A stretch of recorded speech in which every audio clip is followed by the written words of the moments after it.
desperate situation over large parts of Jammu and Kashmir, which is witnessing its worst floods in 50 years.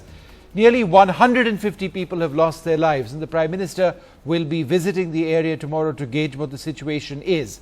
Thousands of armed forces personnel are working day in and day out in extremely treacherous conditions to save as many lives as possible.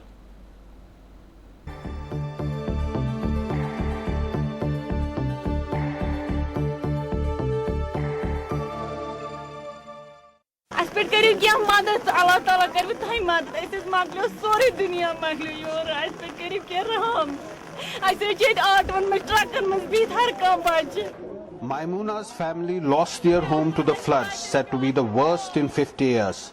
They are now camping in an auto. This is where they cook, eat and huddle together.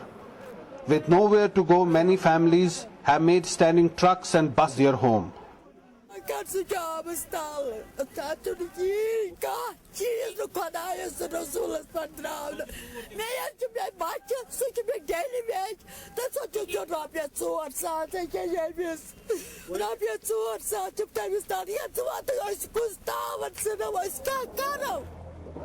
A distraught woman after she was rescued from the interiors in Bemina locality on the outskirts of Srinagar.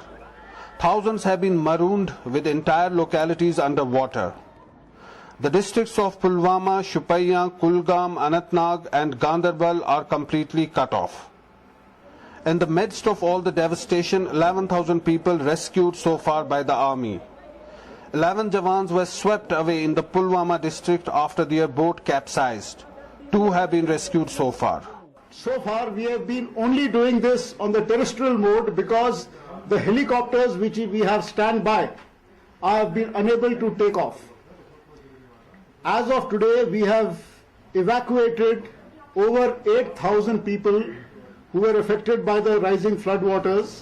Home Minister Rajnath Singh, who made an aerial survey of the state, has announced an assistance of 2 lakh rupees for those killed and 50,000 rupees for the injured. जनाब उमर अब्दुल्ला ने स्वयं गाड़ी drive करके श्रीनगर में जो बाढ़ की स्थिति है उसे दिखाया। तबाही का मंजर हमको देखने को मिला है। इस फ्लड सिचुएशन से निपटने के लिए भारत सरकार के द्वारा जिस भी प्रकार की सहयोग की आवश्यकता होगी, भारत सरकार मदद करेगी। मैं आपके माध्यम से लोगों को अश्योर करना चाहता हूं कि हमारे तरफ से कोई कमी बाकी नहीं रखी जाएगी। हालात इस तरह के हालात हमने पहले देखे नहीं हैं। With the Met Department predicting more rain over the next 48 hours, the situation could take a turn for the worse. It's the worst flood that has hit Jammu and Kashmir for the last 50 years. The local administration and the army are trying to help, but all that looks too little just now. Clearly, a lot more help is needed for the people in their hour of crisis and to put the state back on track. In Srinagar, Zafar Iqbal for NDTV.